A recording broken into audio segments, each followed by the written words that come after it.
तू. अरे तिथं नसते ती. इकडे बघ. हा हे बघ इथं आहे जर्मनी. इथं जाणार आहेत आपल्या बाई. ए तिथं कुठे? थांब धावतो. इथंच कुठं तर असेल बघ. हा तिथं जाणार आहेत आपल्या बाई. अरे मग आता हेच दाखवलंय की मी. अरे खरं तिथे नेदरलँड लिहिलंय नव. अरे जर्मनी लिहिलंय बघ. जर्मनी कुठं लिहिलंय? आणि तुला जर्मनीतच स्पेलिंग तर येते काय? तू काय जर्मनच्या कपातला चहा पिणार हा? तुला येतच असेल की. गप्प बस. आमचं कप बघितल्यावर खुळा होशील तू खुळा. ए चायनाचा माल घेऊन लय उड्या मारू नकास. चायना नुसता आगाऊपणा करायलाच पाहिजे. नाही तुमच्या घरात येऊन कप पडलो. नाव बदल माझं. आमच्या घरातलं कप कोण मारतो? हात तरी लावून दाखवतो की. तसंही तुमच्या चायनीज मालाला हात कोण लावतंय? जरा माझं बघतो. सोड मी बघतो. अरे काय गोंधळ चाललाय? ते तुम्ही कुठं चाललाय ते बघत होतो. सापडणं झालंय बघा आम्हाला. तुम्हीच जरा दाखवा की. आता आपण अभ्यास सोडून हे करायचंय का? भूगोलचं शिकवा की त्यापेक्षा चांगलं समजेल बघा. भूगोल शिकवा. बरं ठीक आहे शिकवते. हे घ्या.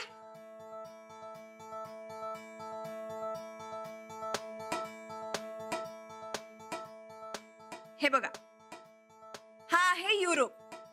युरोपात हे आहे जर्मनी. जर्मनीच्या बाजूला फ्रान्स. फ्रान्सच्या वर बेल्जियम आहे आणि बेल्जियमच्या वर नेदरलँड. ह्यो पोस्टर नेदरलँड म्हणायचं सोडून लेदरलँड म्हणालता बघा.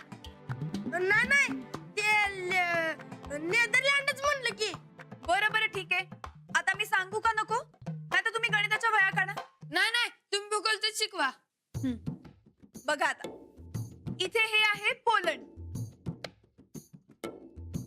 बाई किती समुद्र ओलांडल्यावर येतं इथे? बघूया आता आपण.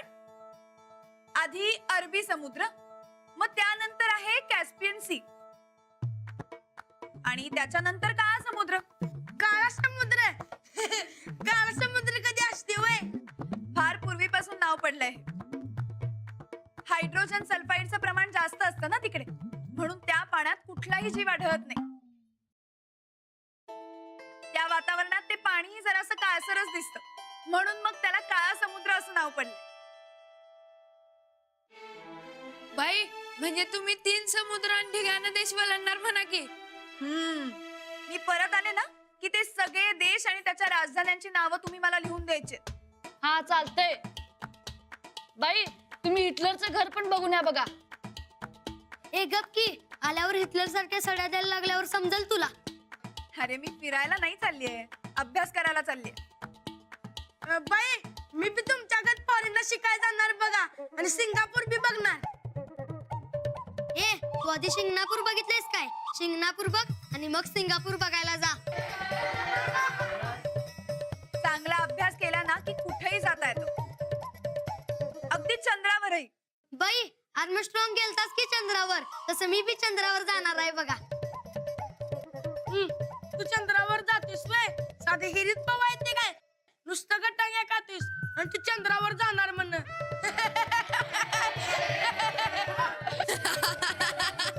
ए ज्या शिकल्यावर बाई कुठे बी जाता येत नाही म्हणतात आणि पवायचा विषय काय काढलायस मधनच तू? बरं तुम्ही भांडू नका. तुम्ही कुठेही जाऊ शकता, पण त्याआधी अभ्यास करायला लागतो. होय आम्ही अभ्यास पण करणार बघा.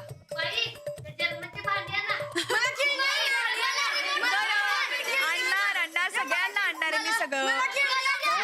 अरे काय दंगा चाललाय? हिटलर. कोण बोललं रे? कोण बोलला? अशी पट्टी मारीन ना बुडावर एकेकाच्या. बरं ते जाऊ दे. माझ्या ऑफिस मधला पृथ्वीचा गोल बघितलाय का तुम्ही? अरे पाठक गायकवाड बाई तुमचं अभिनंदन, मनापासून अभिनंदन. अहो आपल्या शाळेचं नाव आज जगभर तुम्ही रोशन करताय. सर आमच्या बाई जर्मनीला जाणार आहेत. अरे मला माहित आहे ते. हे इथे अरे म्हणजे माझ्या मार्गदर्शनाखाली चालल्यात त्या. हसायला काय झालं रे? हसायला काय झालं? देऊ का 2 रट्टे? चला आपण अभ्यासाला सुरुवात करूयात का? काढा पुस्तकं. तुम्हाला खरं सांगू का पाठक गायकवाड बाई, अहो तुमचं कौतुक करावं तितकं थोडं आहे. आजच मी तुमच्या अभिनंदनाचा आणि सत्काराचा ठराव मांडणार आहे. अहो नको सर, उगाच कशाला. अहो नको काय म्हणताय. तुम्ही आता एवढी मोठी प्रगती केली आहे आणि ही सगळी तुम्ही केलेली प्रगती माझ्या मार्गदर्शनाखाली झाली हे कळायला नको का लोकांना? होय, हेडमास्तरांची प्रगती सगळ्यांना कळायला पाहिजे बघा. बराबर ना सर? अरे 100% बरोबर. तू या सगळ्या मुलांच्यात एक नंबरचा हुशार मुलगा आहेस. आता जी मूर्ती लहान आहे पण कीर्ती मोठी आहे. Thank you sir. वा वा वा वा, फार छान शिकवता हा तुम्ही. तुमचा सत्कार झालाच पाहिजे. शांत बसा, शांत बसा. तर अशा रीतीनं तुमचा सत्काराचा ठराव संमत झालेला आहे. तुम्ही शिकवणी चालू करा, तोपर्यंत मी जर्मनी बघून येतो. अहो हेड सर, तुमची जर्मनीतच राहिली नव. अरे माझ्या लक्षातच नाही राहिलं. पुन्हा एकदा अभिनंदन.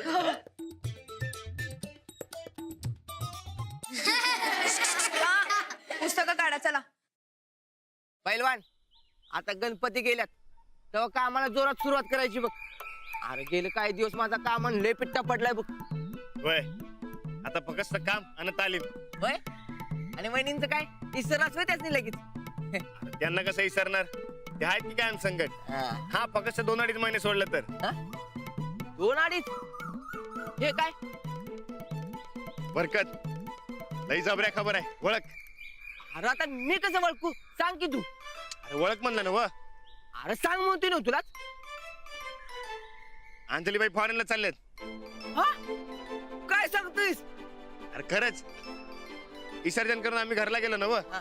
तेव्हा त्यांच्या निवडीचं पत्र आलत. गणपती बापूंना लई भारी प्रसाद दिलाय बघ त्यासनी. राणा, अरे लय खुशीची बातमी सांगितलीस बघ तू. आपली बहीण आहेस तशी हुशार. शिक जरा तिच्याकडे काय तर शिक. शिकणार की. शिक शिक, म्हणजे तुला भी फॉरेन को जाने को मिलेगा. हा नकर बाबा, ते फॉरेन जाऊन पाव कोण खात बसणार. ते मी इकडे आहे ते बरं आहे. म्हणजे अंजलीबाई म्हणत होत्या चल म्हणून, मीच म्हणलो नको. राणा तू काय खुळायस काय? हे बघ, पाव खाऊ नाही वाटला तर भाकऱ्या बांधून यायच्या. अरे फॉरेनला जायचा चान्स कशाला सोडा नाहीस? ते मला इमानात बसायचं बी आवडते. राणा तू किती बी शिकलास तरी राणा तू राणाच राहणार बघ. अरे मुझे जर चान्स मिळाला फॉरेनला जायचा तर मी अजिबात सोडणार नाही. हा हे आपलं सोड. अंजलीबाई चालल्यात ना फॉरेनला, मग काय कमी आहे. अरे अजिबात नाही, लय मोठी खुशीची बातमी आहे बघ. मी तर समजा गावात पेड वाटतो का नाही बघ आता. हा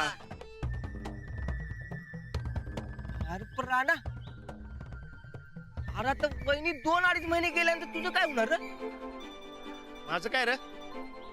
अरे वहिनी नसल्या की 1 मिनिट बी तुला करमत नाही. आणि 2-2.5 महिने कसं रे? आता हायस खुश, पण त्या गेल्या की माझं डोसकं खात बसशील.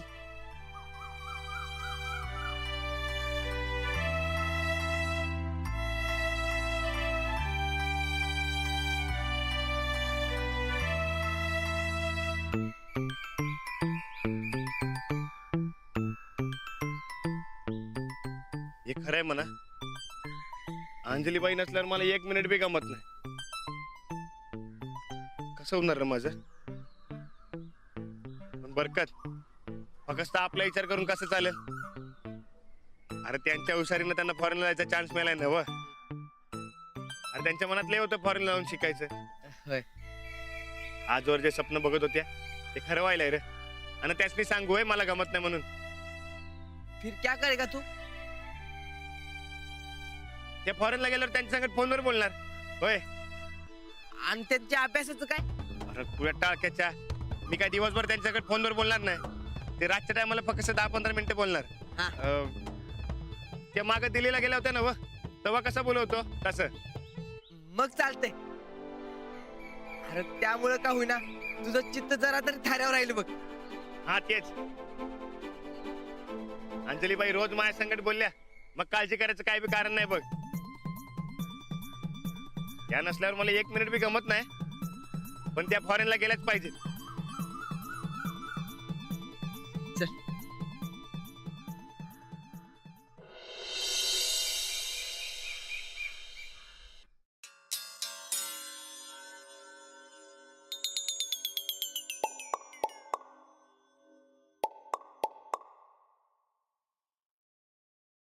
बर ते नाही ताई साहेब, समजा खरं बर साहेबासनी काय सांगणार?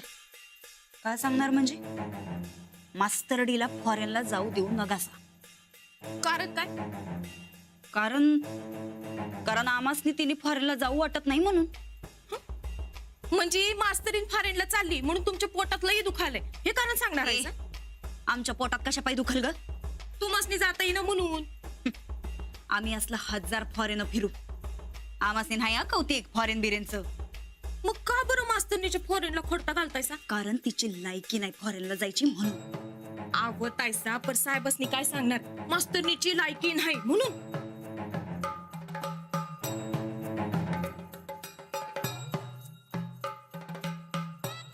मामांजी ते जरा बोलायचं होतं.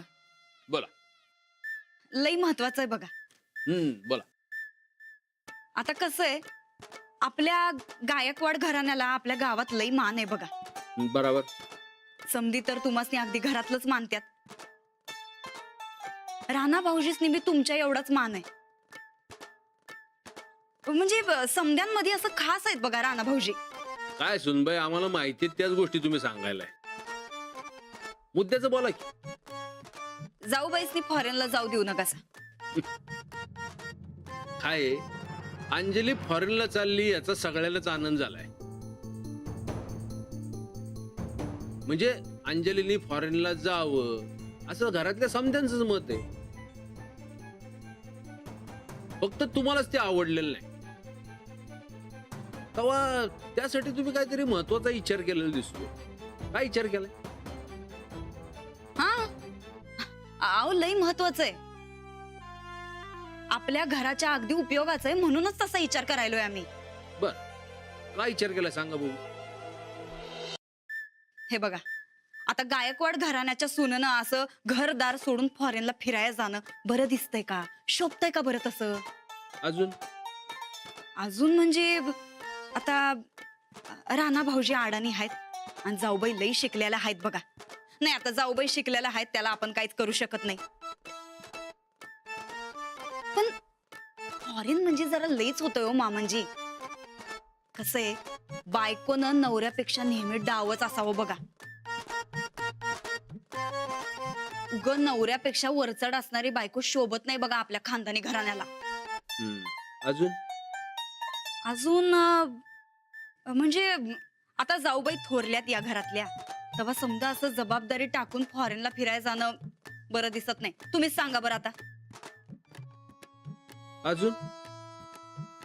अजून काय मामनजी, आता समजच तर सांगितलं की. काय सुनबाई, तुम्ही करून करून एवढंच विचार केला होय? एवढा विचार केला तो काय कमी पडला काय? नाही, जरा जास्तच केलाय. मामनजी अहो, आपल्या घराच्या भल्यासाठी तुम्ही किती बी विचार करायला सांगा, जीव गेला तरी बी आम्ही तेवढा विचार करू बघा. बरोबर आहे. सुनबाई नसावी तर तुमच्यासारखी. का काय काय चुकलं काय आमचं? ऐका, काय गायकवाड घराण्याची थोरली सून म्हणजे अंजली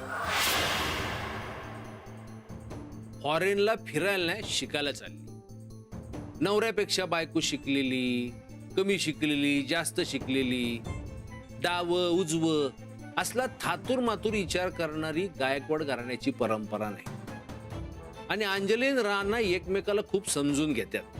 त्यामुळं त्या दोघं डाव उजव नाही हो. राणाला आपल्या हुशार बायकोचं किती कौतिक आहे हे जरा समजून घ्या. नाही, हे समजा जरी खरं असलं तरी बी त्या थोरल्यात या घराच्या. थोरलेपणाचं आणि मग घराच्या जबाबदारीचं काय? जाताना अंजली घराची जबाबदारी कशी सांभाळायची तुम्हाला सांगून जाईल. तुम्ही तसं वागायचं. आणि तुम्हाला नाही जमलं तर गोदाका, राधा, श्रीपती आहेत घर सांभाळायला. सगळ्यात महत्वाचं फॉरेनला जाणं म्हणजे नट्टापट्टा करून फिरणं, ऐश करणं, हे तुमच्या अडाण्याचं डोसकं आहे. हे डोसकं असं चालवू नका. काय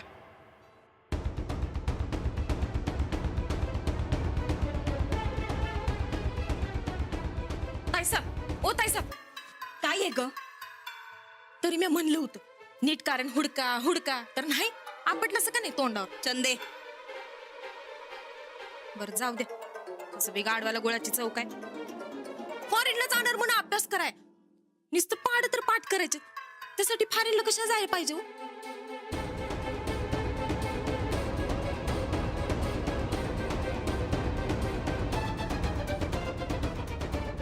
म्हणजे थोरल्या ताईसा फॉरेनला जाणार म्हणजे जाणार. चला आता एकदाची माझी मैत्रीण फॉरेनला जाणार म्हणायचं. वा वा, एक नंबर. आयुष आहे तुझी. अगं काय फिरायला नाही चालले, शिकायला चालले. कसली बोर आहेस ग तू अंजू? आता अजून किती शिकणार आहेस तू? शिकलीस ना एवढं, आता चाललीस फॉरेनला तर मज्जा करून ये की. म्हणजे काय करू? म्हणजे बघ आता मी कसं सांगणार तुला, मी कुठे गेलीये फॉरेनला अजून? मग गप्प बस जरा. गप तर आता नानादा बसला असेल. तू जाणार म्हणल्यावर तोंड पडला असेल ना मग त्याचं. नाही ग, उलट खूप खुश आहेत ते मी जर्मनीला जाणार म्हणून. माझं सिलेक्शन व्हावं म्हणून त्यांनी गणपतीकडे प्रार्थना केली होती ना, ती पूर्ण झाल्याचा खूप आनंद झालाय त्यांना. अरे देवा, रानादा एवढा वैतागलाय वे तुला की तू जावी म्हणून देवाला प्रार्थना केली डायरेक्ट. तुला तर सारखीच मस्करी सुचते हा रेणू. अशा ना तू कधीच जाणार नाहीस फॉरेनला. का नाही जाणार ग?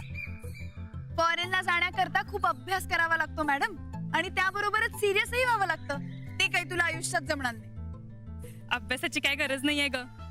आता पुढच्या गणपतीला मी पण सांगणार आहे रानादाला, माझ्यासाठी पण जरा प्रार्थना कर म्हणून, म्हणजे मी पण जाईन फॉरेनला. हे का करतील तुझ्यासाठी प्रार्थना? बघा बघा कसली जळायला लागली माझ्यावर. एवढा कसला अधिकार गाजवतीस ग नवऱ्यावर? तू काही आयुष्यात मस्करी सोडणार नाहीस. चल लवकर घरी.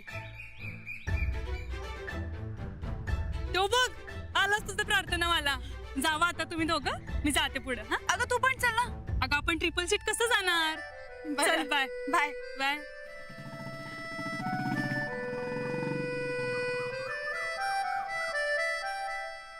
अरे वा, आज लवकर आलात.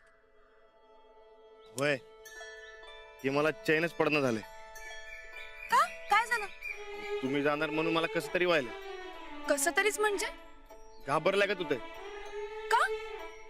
अहो तुम्ही 2-2.5 महिने जाणार, माझं कसं होणार? आणि बरकत म्हणला की तिकडे पत्र बी उशिरा पोचते म्हणून. मग नको का जाऊ मी?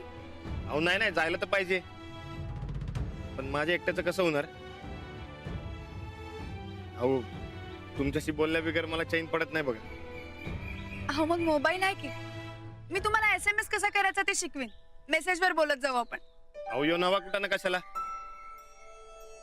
आपण नेहमी बोलतो तेच बरं आहे. नाही हो, तिकडे आपल्याकडचे मोबाईल नंबर नाही चालत, त्यामुळे आपल्याला मेसेजवरच बोलावं लागेल. अहो, पण मला कुठे येते मेसेज करायला? मी शिकवेन ना तुम्हाला SMS करायला. तुमच्याकडे अजून काय काय शिकायला लागणार आहे कुणाच ठाऊक. हो, शिकणं चांगलंच आहे ना. तुम्हाला चांगलंय, पण मला लई कटा येतोय बघा. बरं ठीक आहे, मग मी परत आल्यावरच बोलूयात आपण. नाही नको, अहो, तुम्ही यायचं जीव जायचा माझा. ते काय ते SMS करायला शिकवा मला. बर, हे घ्या. हे काय आत्ता? बरे आहात ना तुम्ही? अहो दुपारपासून काय सुधरून आलंय मला. घ्या तुम्ही शिकवा मला. नको, घरी गेल्यावर शिकवेन. मग चला लवकर आणि शिकवा मला पटाक दिशी. पण पक्का शिकवाल ना व? नक्की शिकवेन. चला. तुमच्याशी बोलले नाही तर मलाही अजिबात चैन नाही पडणार. त्यामुळे तुम्ही जरी नको म्हणालात ना तरी मी शिकवणारच आहे तुम्हाला. आपण दररोज मेसेजवर बोलत जाऊ. चालते की.